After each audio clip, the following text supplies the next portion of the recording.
Hello viewers, welcome to கனியின் வீடு. இன்றைக்கி நம்ம சேனலில் பார்க்க போகிறது பூர்ண கொழுக்கட்டை. இது ரொம்ப சாஃப்டாகவும் ரொம்ப ரொம்ப டேஸ்டியாகவும் இருக்கும்.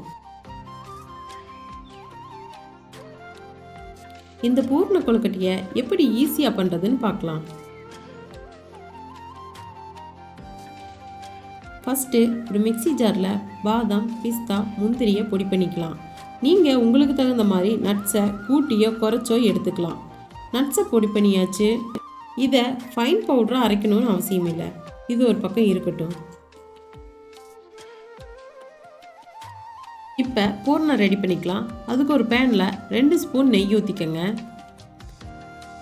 நெய் காஞ்சதும் காஞ்ச திராட்சையை சேர்த்திக்கங்க. இதை லைட்டாக வதக்கி விட்டுக்கங்க.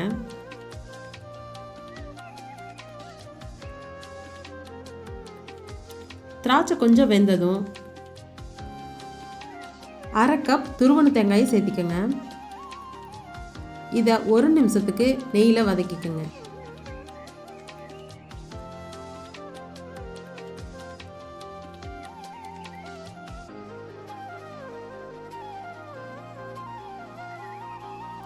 தேங்காய் நல்லா வதங்கினதுக்கப்புறம் நம்ம பொடி பண்ணி வச்ச நட்ஸை சேர்த்திக்கலாம். இதையும் 1 நிமிஷத்துக்கு கலந்து கொடுத்துக்குங்க.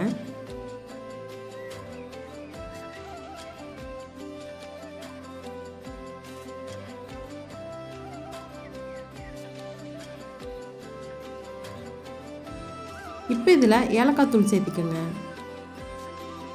தேங்காய் எந்த அளவு எடுத்துமோ அதே அளவு கரும்பு சர்க்கரை சேர்த்திக்கோங்க.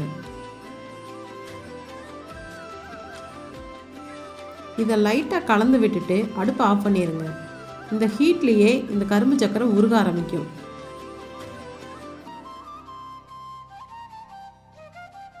அடுப்பை ஆஃப் பண்ணிவிட்டு கலந்து கொடுத்துட்டே இருங்க.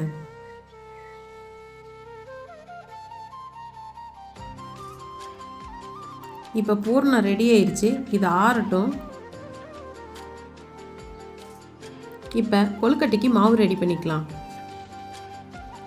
தேங்காய் எடுத்த அதே கப்பில் 1 கப் அரிசி மாவு எடுத்துக்கிறேன். இந்த மாவில் கொஞ்சமாக உப்பு சேர்த்துக்கோங்க. கூடவே 1 ஸ்பூன் நெய் சேர்த்துக்கோங்க. உப்பு நெய்யும் மாவில் நல்லா மிக்ஸ் ஆகிற மாதிரி கலந்து கொடுத்துக்கோங்க. 1 கப் மாவுக்கு 1.5 கப் தண்ணிங்கிற அளவில் தண்ணியை கொதிக்க வச்சுருக்கேன். அதைய இந்த மாவில் கொஞ்சம் கொஞ்சமாக சேர்த்து கலந்து கொடுத்துக்கலாம். சப்பாத்தி பதம் வர வரைக்கும் பிசைஞ்சுக்கலாம். தண்ணியை முழுசாக ஊற்றிடாதீங்க. கொஞ்சம் கொஞ்சமாக ஊற்றி ஸ்பூனில் கலந்து கொடுங்க.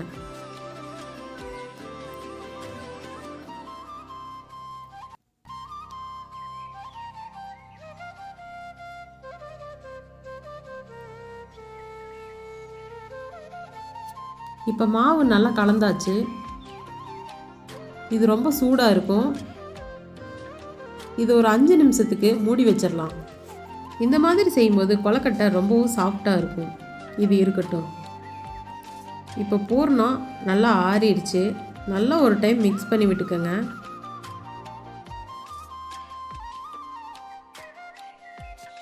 எந்த சைஸில் கொழுக்கட்டை பிடிக்கிறோமோ அதுக்கு தகுந்த மாதிரி பூரணத்தை குட்டி குட்டி பால்ஸாக பிடிச்சி வச்சுக்கோங்க.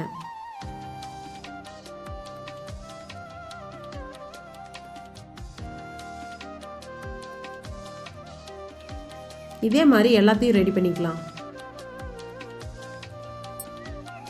இப்போ பூர்ணம் ரெடி ஆயிடுச்சு. இப்போ இந்த கொழுக்கட்டை மாவை எடுத்துக்கலாம். 5 நிமிஷம் ஆயிடுச்சு. மாவு இன்னியுமே வெது வெதுப்பாக இருக்குது. நல்லா சப்பாத்தி மாவு மாதிரி பிசைஞ்சு எடுத்துக்கோங்க. உங்களுக்கு எந்த சைஸ் கொழுக்கட்டை வேணுமோ அந்த சைஸில் மாவு எடுத்துக்கோங்க. ஒரு பால் மாதிரி உருட்டிக்கோங்க.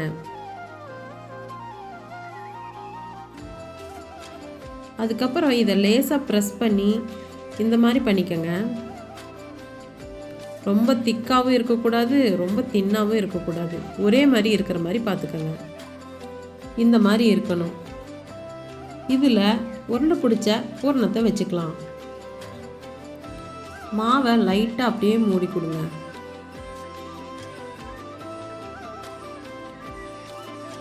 எக்ஸஸாக இருக்கிற மாவை எடுத்துருங்க. இது ஒரு பால் ஷேப்பில் உருட்டிக்கங்க. கையில் கொஞ்சம் தண்ணி தடவிக்கங்க. கொழுக்கட்டை நல்லா உருண்டையாக முழுன்னு வரும். பார்த்துக்கோங்க, பால் மாதிரியே இருக்குது. நான் கொஞ்சம் தேங்காய் துருவல் எடுத்து வச்சுருக்கேன். அதில் இந்த கொலக்கட்டையை உருட்டி எடுத்துக்கலாம்.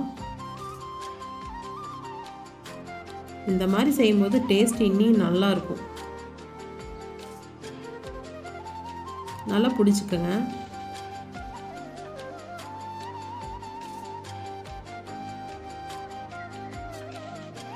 பார்க்கவே அழகாக இருக்குது. இது ஒரு தட்டத்தில் எடுத்து வச்சுக்கலாம். இதே மாதிரி எல்லா கொழுக்கட்டைகளும் ரெடி பண்ணிக்கலாம். எல்லா கொழுக்கட்டையும் ரெடி ஆயிடுச்சு. இப்போ இதை வேக வச்சுக்கலாம். ஒரு இட்லி பாத்திரத்தில் தண்ணியை கொதிக்க வச்சுக்கோங்க. தண்ணி நல்லா கொதிச்சதுக்கப்புறம் தட்டத்தை வச்சு ஒரு துணியை போட்டுக்கோங்க. அதில் நம்ம பிடிச்சி வச்ச கொழுக்கட்டைகளை வச்சிடலாம்.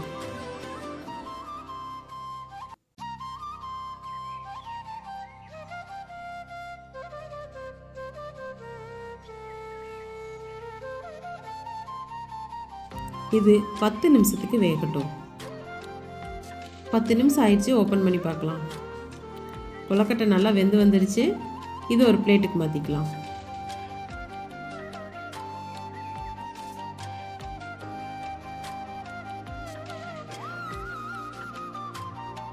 பூரண கொழுக்கட்டை ரெடி ஆயிடுச்சு. இது சூடாக சாப்பிட்றதுக்கு மட்டும் இல்லை, 6 நாளும் சாஃப்டாக இருக்கும். நீங்களும் இந்த ரெசிபியை இதே அளவுகளோட ட்ரை பண்ணி பாருங்கள். எப்படி இருக்குன்னு கமெண்ட்டில் சொல்லுங்கள். ஒரு கொழுக்கட்டையை கட் பண்ணி பார்க்கலாம்.